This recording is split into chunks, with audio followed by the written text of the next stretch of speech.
an unexploded German World War II bomb was found in a quiet terrace in Plymouth.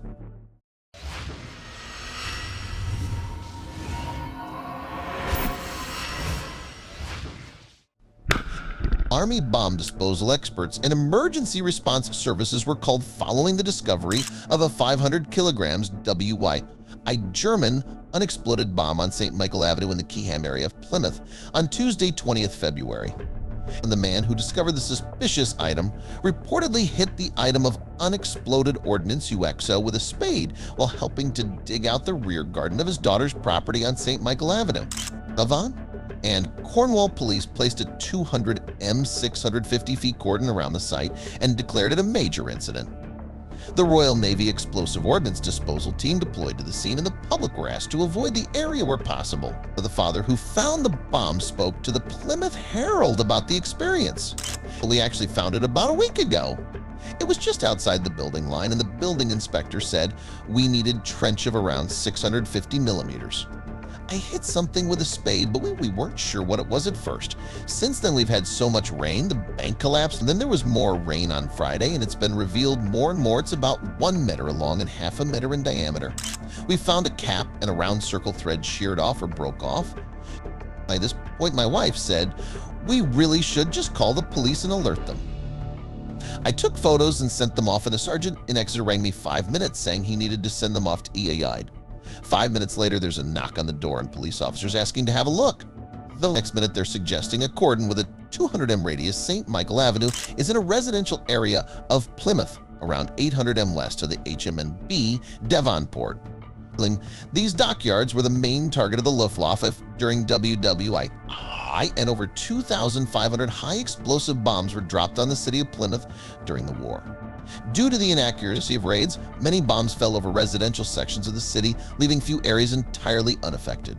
Post-war aerial imagery shows a number of houses on St. Michael Avenue and the surrounding streets to have been cleared post-war as a result of damage. See images below. The closest area of clearance appears to have been directly opposite the location of the bomb find on the western side of St. Michael Avenue.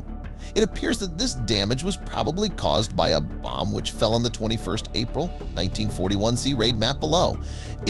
A written air raid precaution report references a high explosive bomb falling on Maristow Avenue to the west of St. Michael Avenue on the night of the 23rd April. It is possible that this is referring to the same bomb. No other references were found in our archival information to St. Michael Avenue other than a City of Plymouth damage card from April 1949, which references slight damage that was caused to St. Michael Avenue on the 13th June 1943. It appears that this was one of the properties near to the bomb location. No reason for this damage could be found elsewhere, so it is not possible to determine whether this damage is potentially related to the UXB find. Images of the bomb appear to show that it is facing west towards the rear of the houses along the eastern side of St. Michael Avenue. Note that the bomb was found perfectly horizontal. This is not uncommon and is generally the result of J-curve, whereby a UXB will enter the ground at one location but end its trajectory at a lateral offset to point of entry. This suggests that the bomb may have penetrated the alleyway to the rear of St. Michael Avenue, or possibly even the gardens beyond, but come to rest near the house. The reason for it not being observed at the time will never be known. It was not uncommon for UXB entry holes to be overlooked in areas of vegetation or within debris or rubble its excess. Levels of excess also played an important role in the likelihood of UXO going noted or unreported. It may have been that some of the properties in the area were evacuated for a time, and the bomb hole is simply overlooked. During WWII, explosive bomb types included the 50 kilograms, 250 kilograms, and 500 kilograms, with some raids deploying even larger variants like the 1,000 kilograms and 1,800 kilograms bombs. The German C500 spring bomb cylinders 500 was a series of 500 kilograms high explosive heat general purpose aircraft bombs which were used extensively by the Luftwaffe during WWII. The South Carolina 500 used a 3-piece drawn steel body with a heavy machined nose cap for armor penetration. The bombs were filled through the base with either Amatol, TNT, or Trilon 105. A mixture of 15% RDX, 70% TNT, and 15% aluminum powder.